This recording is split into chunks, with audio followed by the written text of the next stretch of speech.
আবার নওশাদের দিন এসে গেছে, বুঝতে পারছেন তো নাকি? তোমরা রেডি আছো তো নাকি? হ্যাঁ, রেডি হও, প্রত্যেকটা মানুষ রেডি হও, গ্রামে গ্রামে রেডি হও, কোনো দলাদলি নয়, সবার একটাই লক্ষ্য, নিজের বাচ্চার ভবিষ্যৎ ও নিজের অকাবকে বাঁচাবার জন্য নিজেদের ঘরে শক্তিশালী হতে হবে। কথা মাথায় ঢুকছে না? ঢোকে না? লোহা না হলে লোহা কাটা যায় না, জালিমকে মিটাতে গেলে জালিমদের যে পাওয়ারে কচুই পাওয়ার দরকার। কেউ যদি কোরআনের বিরোধী করে, ইসলাম হাদিস সুন্নাহর বিরোধী করে, তাহলে তাকে আমরা প্রথম বুঝাবো, চারিদিক দিয়ে পরিবর্তন ভুল করছো। যদি শুধরে না যায়, তাহলে তার বিরুদ্ধে আমরা যে দেশে বাস করি সেই দেশের আইনকে মান্যতা দিয়ে আমাদের গণতান্ত্রিক ভাবে লড়ার বিরুদ্ধে লড়াইয়ের দরকার আছে না? না, আওয়াজ দেন আছে না? না, আর যদি না লড়াই করে পরকালে শাফাআতের আশা করবেন না, শাফাআত পাবেন না। এটা তো পরীক্ষা আমাদের জন্য।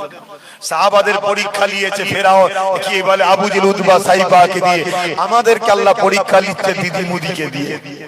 এ তো জালিমদের ঘরে দিয়ে পরীক্ষা লিয়া হচ্ছে। এরা জালিম না জালিম নয়? এজন্য ভাই আমাদেরকে পরীক্ষা লিয়া হচ্ছে। এই পরীক্ষা দুটো রাস্তা আছে, এক গাজী আর এক হচ্ছে শহীদ। তিনটে কোনো অপশন নেই, তিনটে অপশন যে খুঁজবে সে মুনাফিক, মুসলমান, জাহান্নামী। কথা মাথায় ঢুকছে?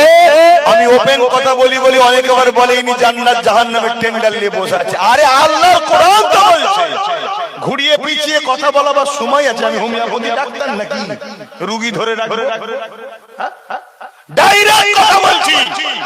কিন্তু কেউ যদি বলে আব্বাস সিদ্দিকী ভুল বলেছে, চ্যালেঞ্জ করছি, প্রমাণ করা, তার গোলামি করব। জুলুমের সঙ্গে কখনো উম্মতে মুহাম্মাদি থাকতে পারে না। যেমন তেল আর পানি এক জায়গায় হতে পারে না, অন্ধকার আলো এক জায়গায় হতে পারে না, তার থেকেও অসম্ভব হলো জালিমের সঙ্গে কখনো মুমিন মুসলমান সাথ দিতে পারে না, পারে না, পারে না। এবারে বলো দিদি মুদি জালিম কি না? আওয়াজ দিয়ে বলো। ও মসজিদ মাদ্রাসা ভাঙছে, গরিবদেরকে লুটছে, এ মসজিদ মাদ্রাসা ভাঙছে না? এই তোমাদের নদিয়াতেই বল্টুজাতে ঈদগাহ দখল করছে রাজ্য সরকার, অকাবে, জানো? খবর রাখো? এই কেউ খবর রাখো? তাহলে তো খবর আছে অনেকে। তাহলে এ চাকরিজীবীদের ভবিষ্যৎ, ইয়ং যুব সমাজের শিক্ষার ব্যবস্থা ধ্বংস করেছে না করেন?